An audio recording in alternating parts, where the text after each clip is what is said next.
5 teiar, pêl fasged a lot o bwyntiau i'w hennill. Celts Caernarfon ydy'r nesa i wynebu'r her. Dim pwysa. Dwi'n meddwl ti angen cael teiming da ar y bounce a rhoi digon o power i fewn i'r shot i cael ei fewn. Dwi'n meddwl bod rhai yn mynd yn da, ond bydd rhai yn cael siocar.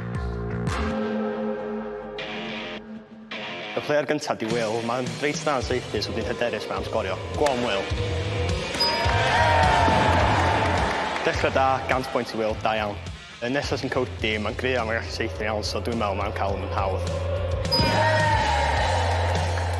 Nesaf di Gwion, mae bob tro'n edrych yn hwyl, nes weld os mae'n dal yn gwenu ar ôl hyn.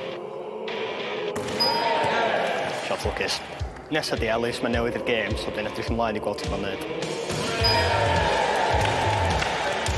Nesaf di Stefan, mae efo tricks, ond rwan mae amser i weld os mae efo shot dda.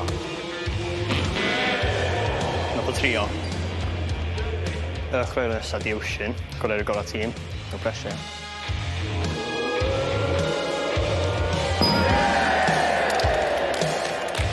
Nesaf di Eric, mae'n sydyn a mae'n gallu saethu'n dda, so bydd o'n sioc iddi fi os mae'n cael ei fewn. Sioc ar y shot. Y nesaf di Hugh. Mae'n gallu saethu. Ilan sy'n nesaf, mae'n gallu pasio dda, ond dwi'n gwybod os mae'n gallu saethu.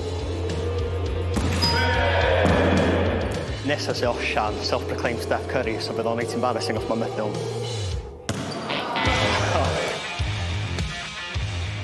Steph Curry ar y bench blwyddyn yma ta. Nesaf sy'n Aaron, mae'n sydyn, ond sgwn i'n os mae efo shot. Dim bounce, twycho, disappointing braidd. Dwi'n can to bwyntio, ond rwan tro fi.